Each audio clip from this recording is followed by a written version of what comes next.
Shri Venkateswara gold తాకట్టులో ఉన్న మీ బంగారాన్ని విడిపించి కొనబడును. చేశారు డబుల్ ప్రమోషన్ అని చెప్పేసి ట్విస్ట్ ఇచ్చారు. ఎలా ఉండవు? హ్యాపీగా ఉంది. అంటే ట్విన్స్ ఉన్నారట మేడం కడుపులో. ఇద్దరు బాబులే పుడతారు. మేడం చిరంజీవి గారు అడిగారు, అరే చరణ్ ఒక బాబునివ్వరా అని. అలాగే ఇప్పుడు ఒక బాబు కాదు, ఇద్దరు బాబులే పుడతారు. ఒకళ్ళు కొండదెల వెంకట్రావు గారు పుడతారు, ఇంకొకళ్ళు కొండదెల చిరంజీవి గారు, శివశంకర వరప్రసాద్ గారు. ఫస్ట్ ఆయన ఫాదర్ అయినటువంటి వెంకట్రావు గారు పెట్టుకున్నారు ముద్దుల కొడుకు కోసం పేరు. తర్వాత ఇండస్ట్రీకి వచ్చిన తర్వాత చిరంజీవిగా పెట్టుకున్నారు. చిరంజీవి గారు ఒకళ్ళు, కొండదెల చిరంజీవి గారు ఒకళ్ళు, కొండదెల వెంకట్రావు గారు ఒకళ్ళు, ఉపాసన మేడం గారు.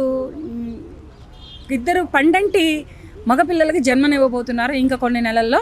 ఎన్ని నెలలు అనేది నాకైతే ఐడియా లేదు. నేను శ్రీమంతం వేడుకల్ని ఆన్లైన్లో చూశాను, చాలా హ్యాపీగా ఫీల్ అయ్యాను. ఈసారైనా మంచి ఇద్దరు మగబిడ్డలకి జన్మనిస్తున్నారని.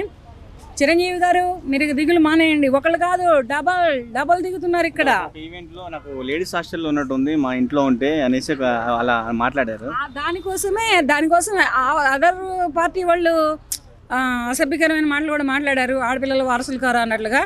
ఒక వారసుడిని ఎవరో చరణ్ అని అడిగారు కానీ ఆడపిల్లలు అంటే ఇష్టం లేదనో లేకపోతే ఆడపిల్లల వారసులు కారనో ఆయన చెప్పలేదు. ఆయన ఇంట్లో లేడీస్ హాస్టల్ వార్డెన్లో ఉన్నాను నేను, నాకు ఒక బాబు కావాలని అడిగారు. దాన్ని కూడా ఇంత పెద్ద రాధాంతం చేసి భూతద్దాల్లో పెట్టి మాట్లాడినటువంటి వ్యక్తులు లేకపోలేదు, అటువంటి దాఖలాలు కాకపోలేదు.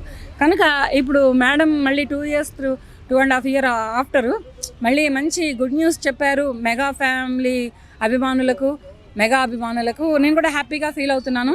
నేను చెబుతున్నాను, ఇద్దరు మంచి కమల పిల్లలు, పండంటి మగపిల్లలు పుడతారు ఉపాసన మేడం గారికి.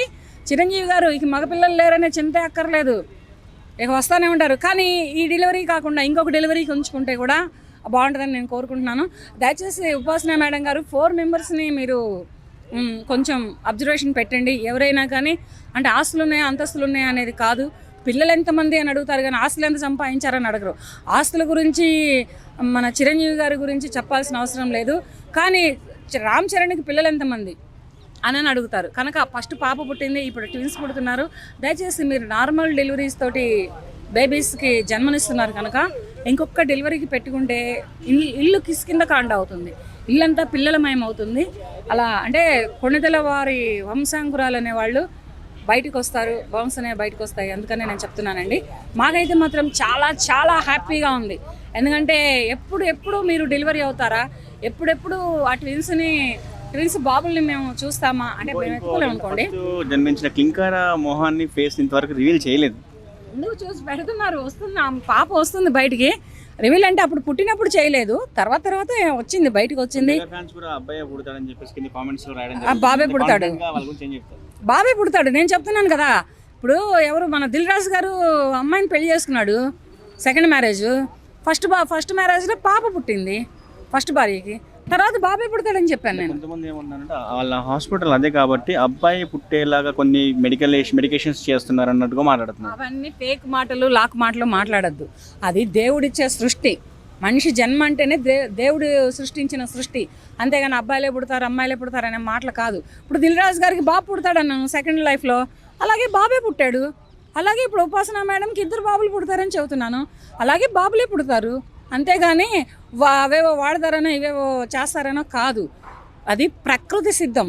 మనిషి జన్మ అనేది ప్రకృతి సిద్ధం, ప్రకృతికి వదిలేయాలి. కానీ వీటి ద్వారా పిల్లలు పుట్టలేదు, ఇంకా రాలేదు. మన ఇండియా దేశంలో అటువంటి రాలేదు, ఇంకా రావద్దు కూడా. ఎందుకంటే ఒక జెన్యూన్గా పుట్టే పిల్లలే కావాలి కానీ యంత్రాలకో లేదంటే కరెంట్లకో పుట్టే పిల్లలు కాదు, జెన్యూన్గా వాళ్ళే కావాలి.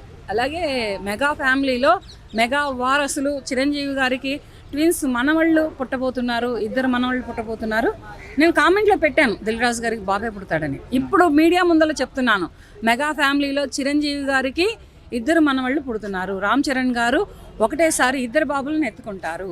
ఆ బాబులను చూసే అదృష్టం, లైవ్లో చూసే అదృష్టం అంటే ఎత్తుకునే అదృష్టం మాకు లేకపోవచ్చు, కానీ నేను మాత్రం గట్టిగా చెప్తున్నాను అనమాట. వెయిట్ చేస్తున్నాము. ఉపాసన మేడం గారు మీరు ఎప్పుడు డెలివరీ అవుతారా, ఎప్పుడు శుభవార్త చెప్తారా అని వెయిట్ చేస్తున్నామండి. మీ కళ్ళల్లో ఆనందమే కానీ, మీ ఫ్యామిలీ కళ్ళల్లో మనసుల్లో ఆనందమే కానీ మేము వీడియో ద్వారా చూసాము, పంచుకున్నాము. వెయిట్ చేస్తున్నానండి.